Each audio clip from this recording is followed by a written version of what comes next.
La taille, c'est très important parce qu'en fait, ça va venir nous permettre d'avoir des raisins qualitatifs. Le matériel pour pouvoir tailler, évidemment, c'est un sécateur. Une grève, c'est un bébé vigne. Donc, c'est ce qu'on va venir planter dans le sol quand on veut mettre en place la culture de la vigne. Le principe même de la taille en gobelet, c'est le principe d'une main un petit peu.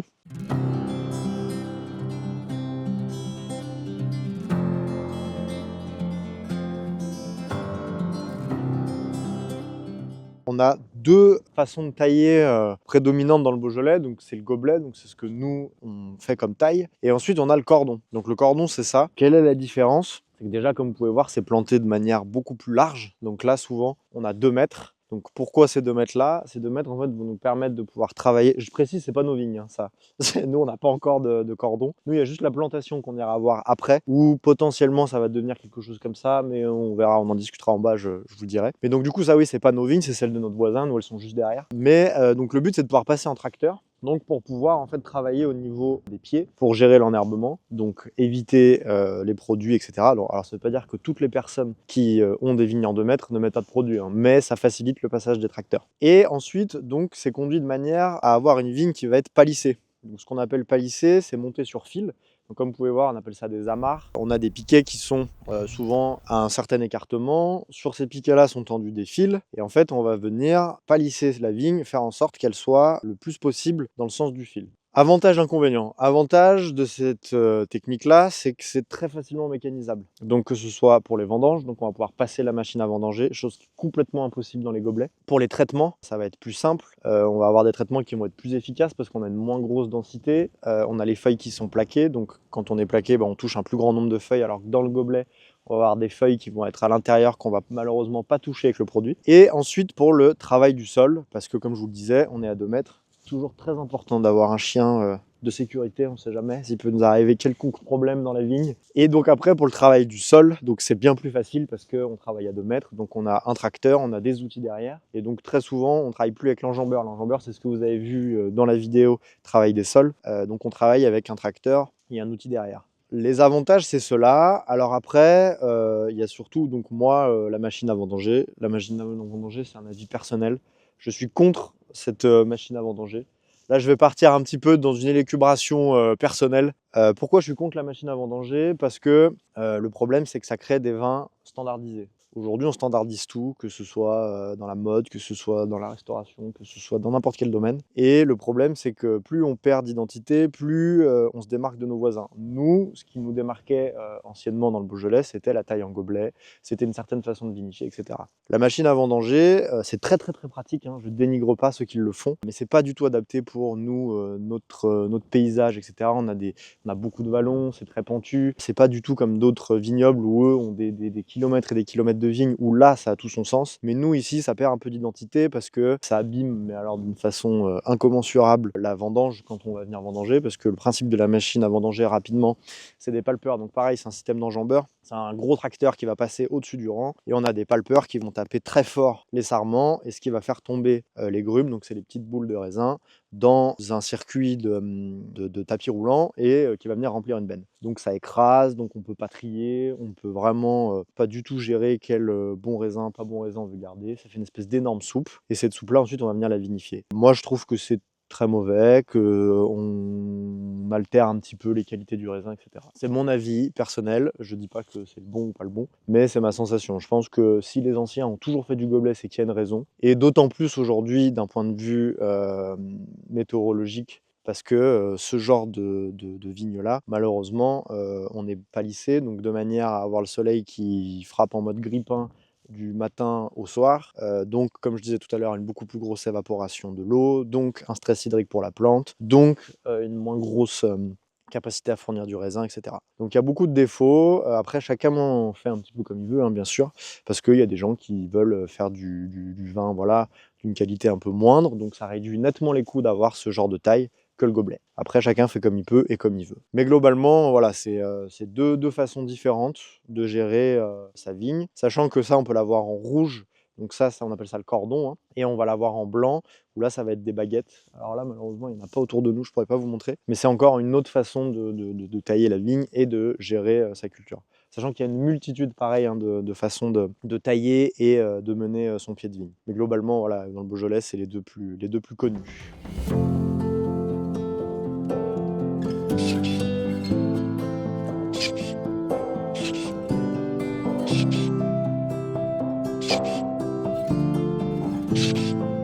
Donc vous imaginez un peu le travail que ça représente, on se rend pas compte, hein, mais c'est pas du tout fait avec des machines, hein, la taille, c'est tout à la main. Donc c'est vraiment ce genre de choses où on se rend pas forcément compte quand on boit un verre de rouge et qu'on ouvre une bouteille. Mais il y a un travail avant de pouvoir boire ce petit rouge, c'est de se dire que chaque étape est très très longue dans la vigne.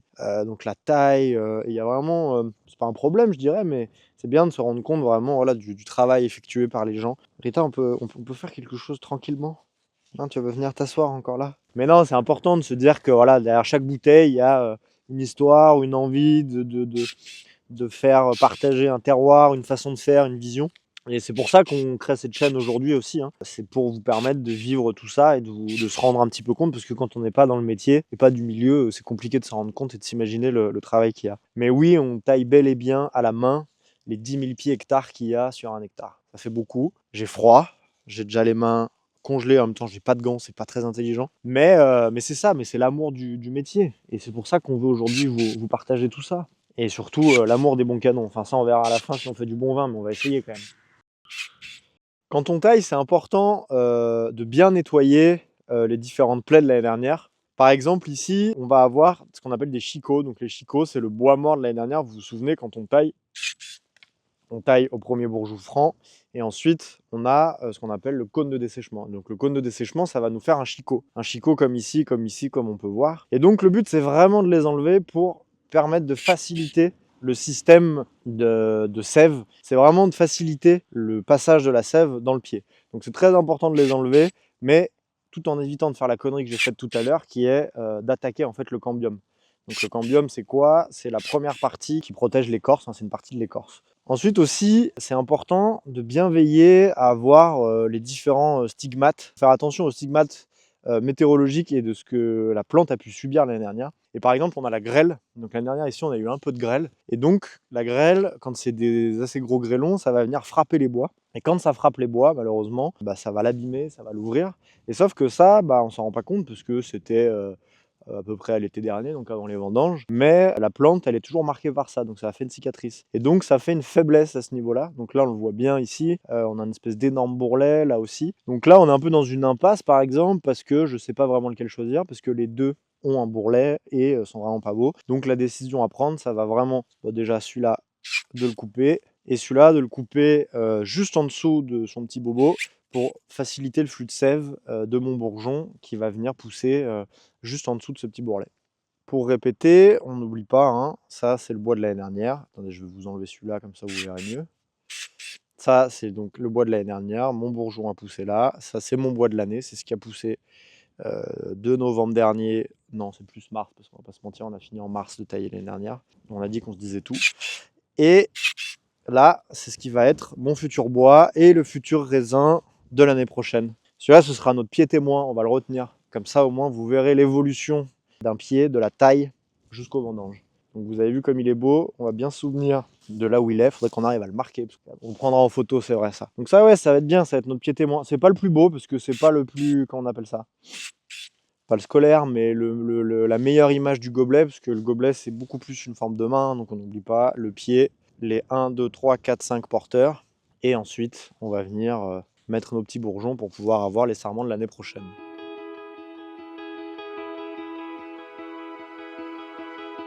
Donc là, on se retrouve dans la parcelle, donc le clos. Vous vous souvenez dans la vidéo d'introduction, de présentation de la chaîne, c'est le dernier plan où on voit un petit peu la parcelle. Vous vous souvenez, l'objectif de cette parcelle, c'est vraiment qu'on la suive ensemble, bon comme le reste hein, des vignes. Mais là, vu que c'était vraiment la parcelle où on n'avait jamais fait de vin encore, et ben là, du coup, c'est l'occasion de suivre ça ensemble. Donc comme vous pouvez voir, on a travaillé un petit peu les sols. On n'a pas pu vous filmer ça malheureusement, mais du coup, on a juste passé un petit coup de rotovator donc sur l'interrang, puisqu'on avait quand même beaucoup d'herbes et ça nous permettait aussi d'un peu aérer le sol. Donc ça va, t'es à l'aise? Tu casses le futur vin de demain là, Rita? Ouais, t'es sur le pied de vigne.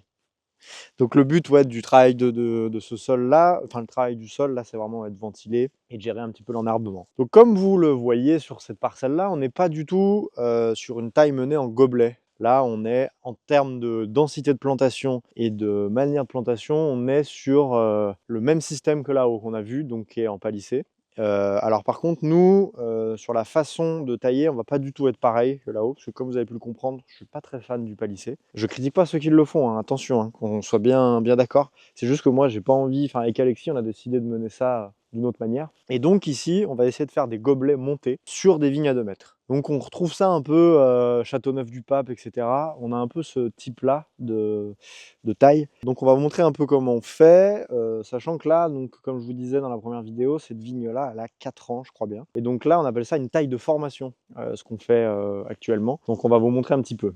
Donc on va prendre un pied type, on va prendre celui-là, allez, hop. Donc, comment ça se passe quand on fait une plantation? Vous vous souvenez, la partie greffe, on a un cache. Donc ce cache-là, il évite plusieurs choses. Il évite aux lièvres de venir manger les bourgeons, il permet aux sarments de pousser droit, et c'est déjà pas mal comme utilité. Tout le monde ne les met pas, nous on les met, on les a mis. Donc vous vous souvenez de la greffe, donc on a notre greffe ici. Donc la greffe c'est le bébé vigne. Donc le porte-greffe qui est ici, donc porte-greffe américain contre le phylloxéra, ça n'a pas changé. Et ensuite ici on a notre greffon, donc qui est là à bien pousser parce qu'il a 4 ans. Et donc là, on arrive à un moment où il faut prendre des décisions, c'est-à-dire comment on veut que notre plante soit palissée, pas palissée, si on veut la faire monter en gobelet, pas en gobelet. Donc c'est là où il faut se décider un petit peu. Et donc là, on voit bien qu'on a déjà pris une certaine décision, c'est-à-dire de monter un petit peu le pied. Parce que ça, on voit bien que c'est un bois qui commence à être âgé. Donc là, on a notre nœud de greffage. Là, on a la première année, on a choisi de laisser un bourgeon au bout. Donc sachant que la toute première année, je dis une bêtise, une fois qu'on a planté la greffe, on coupe la première pousse de l'année pour faire en sorte que la plante garde un maximum d'énergie pour faire des racines plutôt que de faire des bois. Parce que c'est comme le sucre, ce que je vous expliquais tout à l'heure. Une plante, donc c'est pas forcément que la vigne, hein, mais beaucoup de plantes, elles ont un capital énergie. Et ce capital énergie, faut qu'il soit redistribué à tous les pôles. Donc que ce soit les racines, pour faire des feuilles, pour faire des fruits, pour faire du bois. Donc si on prend la décision, une fois qu'on a planté notre greffe, de laisser pousser énormément de bois, etc., la vigne, elle va plus se fatiguer à faire du bois qu'à faire des racines. Alors que nous, ce qu'on veut, c'est qu'un pied de vigne, il tienne le plus longtemps possible dans les années, c'est qu'il tienne minimum 60, 70 ans, voire 80 ans. Alors qu'aujourd'hui, on baisse un petit peu justement cette année-là, enfin les années de vieillissement des vignes a tendance à baisser aujourd'hui, dû à la façon de mener sa vigne, à la mécanisation qui abîme beaucoup, la machine à vendanger qui abîme également beaucoup, puisque vous vous souvenez les systèmes de batteurs, et quand les batteurs ils battent certes les raisins, mais ils battent les racines aussi, hein. Donc les racines ça les fait vibrer, enfin bref, c'est pas très très bon pour la vigne.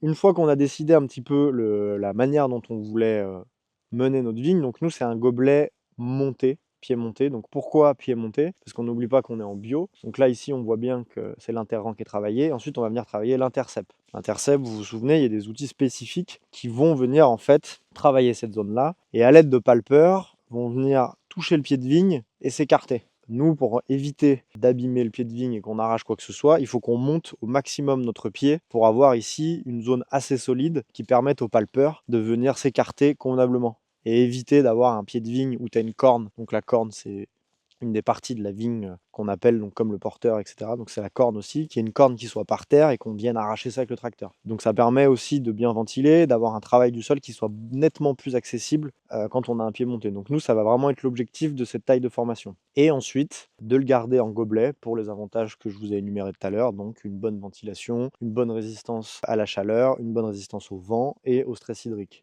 Mais on a effectivement les inconvénients, donc on va avoir moins de rendement. Ça va être plus compliqué à travailler en termes de main-d'œuvre parce que la taille est un petit peu plus longue. On est obligé de vendanger à la main, on ne peut pas vendanger avec la machine. Mais c'est comme dans tout, il y a des avantages, des inconvénients. Donc vient le moment maintenant de la taille, le moment fatidique. Je vais vous montrer. Donc, il faut savoir que là, c'est très important parce que les plaies qu'on va faire, on va les garder à vie sur ce pied-là. Et ça peut être la taille la plus traumatisante de faire une taille trop agressive, une taille blessante. Le pied de vigne va s'en souvenir toute sa vie et on va encore une fois gêner le flux de sève. Donc le flux de sève, c'est le plus important. Donc pourquoi on a choisi de garder ce bois-là les premières années? Parce que lorsque la personne, la société qui s'occupe de faire les greffes, elle va venir greffer, donc je vais vous montrer le greffon, donc c'est ce petit bout de bois, sur notre porte-greffe. Donc quand elle va venir faire ça, il y a une machine qui va... C'est comme un puzzle en fait. On va avoir deux pièces qui vont s'emboîter. Et donc du coup, entre le greffon ici et le porte-greffe, on va avoir une soudure qui va avoir lieu. Mais sauf qu'il y a un endroit sur le greffon où en fait la partie va nécroser et va mourir, dû à la plaie de taille et dû à ce fameux greffage et cette pièce en puzzle entre le porte-greffe et le greffon. Donc vu que ça va nécroser, encore une fois, le fameux flux de sève va plus avoir lieu. Donc la plante automatiquement va choisir un chemin où la sève peut avancer le mieux possible et le plus facilement possible. Et donc du coup, c'est pour ça que sur notre porte-greffe, on va avoir une zone où en fait on va suivre le végétal, c'est-à-dire la partie où la sève passe le mieux. Sachant que la sève passe toujours par en dessous, enfin je m'exprime, c'est-à-dire que ça passe sous le bois et en fait elle suit un petit peu comme ça le bois. Donc nous, l'objectif, ça va être de suivre au maximum ce flux de sève pour éviter de faire un barrage et de changer de route. Donc du coup, on a vu que d'année en année, on a préservé celui-ci. Maintenant, on va continuer. Là, entre ce bois-là et ce bois-là, celui qui va m'intéresser le plus, c'est celui-ci, parce que je souhaite monter encore un petit peu. Donc là, je vais venir couper au niveau de la couronne, hop, le moins ras possible, et je préserve la couronne. Pourquoi je préserve la couronne? Parce que c'est un petit peu une zone tampon qui va me permettre d'éviter de nécroser au niveau du bois de l'année dernière. Je sais que c'est un peu compliqué, mais c'est important de comprendre ça. Donc là, en fait, ça va me permettre une bonne cicatrisation et ça va éviter vraiment d'impacter le flux de sève à l'intérieur. Ensuite, j'ai celui-là. Celui-là, malheureusement, il ne m'intéresse pas du tout parce qu'il ne pousse pas au bon endroit. Étant donné que j'ai choisi cette zone-là sur mon porte-greffe, celui-là ne m'intéresse pas. Donc lui, qu'est-ce qu'on va faire pour éviter vraiment de créer ici une sorte de congestion et un flux de sève qui ne va pas bien fonctionner? Je vais laisser un cône de dessèchement. Donc mon cône de dessèchement, ça va être celui-ci. Mais sauf que là, malheureusement, je vais quand même avoir des bourgeons qui vont pousser parce que j'ai quand même des bourgeons au niveau de la couronne ici. Donc qu'est-ce que je fais? Je viens supprimer ces bourgeons-là pour éviter que j'ai des sarments qui poussent ici et éviter d'épuiser mon pied. Alors c'est un travail très très très très très fastidieux parce qu'il faut le faire sur chaque pied. Mais de toute façon, c'est soit on le fait maintenant, soit on va le faire plus tard, au moment où il va falloir épamprer les... Putain, à chaque fois, j'arrive jamais à dire ce mot, c'est l'enfer. Mais du coup, c'est les petites feuilles qui vont repousser au printemps. Et donc ces feuilles-là, il faut les enlever. Enfin, ces débuts de sarment, il faut les enlever parce que pareil, ça va venir taper dans mon capital énergétique de ma plante, alors que c'est quelque chose qui ne m'intéresse pas et que je ne veux pas garder. Donc, je continue à regarder ce qui m'intéresse et ce qui fatigue le moins la plante. Donc c'est un gros travail, mais c'est très très important de le faire. Et ensuite, on va venir continuer à nettoyer. Donc ça, on se souvient, c'est le chicot de l'année dernière. Donc celui-ci, je le supprime, de toute façon, c'est mort. Et là, on peut commencer à tailler. On va garder au moins 2 yeux francs. Pourquoi? Parce que j'ai qu'une trame centrale. C'est-à-dire que, mettons qu'il gèle, n'importe quelle intempérie, il y a de la grêle, etc. Bah, si mon seul bourgeon franc ne prend pas, ou pour une raison X ou Y ne donne rien, je me retrouve sans rien. Donc c'est quand même un peu dommage. Donc pour éviter ça, on va tailler à au moins... Donc là, vous ne voyez pas, mais j'ai un bourgeon franc derrière. Et là, j'en ai un, donc ça fait 1, 2. Plus ici, au niveau du bourrillon, j'en ai un. Donc on est à peu près à 3-4 bourgeons. Et je vais venir couper ici à la couronne supérieure. Je voulais préciser que voilà, nous, c'est pas forcément voilà, la façon la seule et unique façon de tailler, et cetera. On fait peut-être sûrement des erreurs. Ici, c'est un peu une zone où on veut essayer, tester des choses, parce que je pense que dans n'importe quel type de culture, agriculture, élevage, et cetera, faut essayer des choses, s'adapter un peu aussi, au réchauffement climatique. Et nous, on tente des choses, donc il y a certainement des personnes, qui vont être ultra choquées par la façon dont on a de tailler, et cetera. Nous, voilà, on essaye de se baser sur, ce qui est bien et pas bien pour la plante. Mais il y a sans doute des choses qu'on fait mal et c'est pas à prendre pour exemple ultime, ce qu'on fait nous, hein, voilà, c'est chacun fait en fonction, de son sol, de sa météo, de ce qu'il a appris, de ses connaissances, et cetera. C'est pas, l'ultime et seule façon de tailler. Nous, c'est comment on voit les choses et de cette façon-là, ça répond aussi à un besoin qui est de travailler les sols tout en préservant, cette taille en gobelet. Donc je voulais juste préciser ça. Bon voilà, c'est la fin de cette vidéo. Merci à tous. J'espère que ça vous a plu. Donc c'était la vidéo sur la taille. N'hésitez pas à liker, mettre un petit commentaire et surtout à nous suivre. Et puis j'espère que ce format vous plaît toujours autant. Et on se retrouve très prochainement dans une vidéo. Allez, à bientôt. Salut!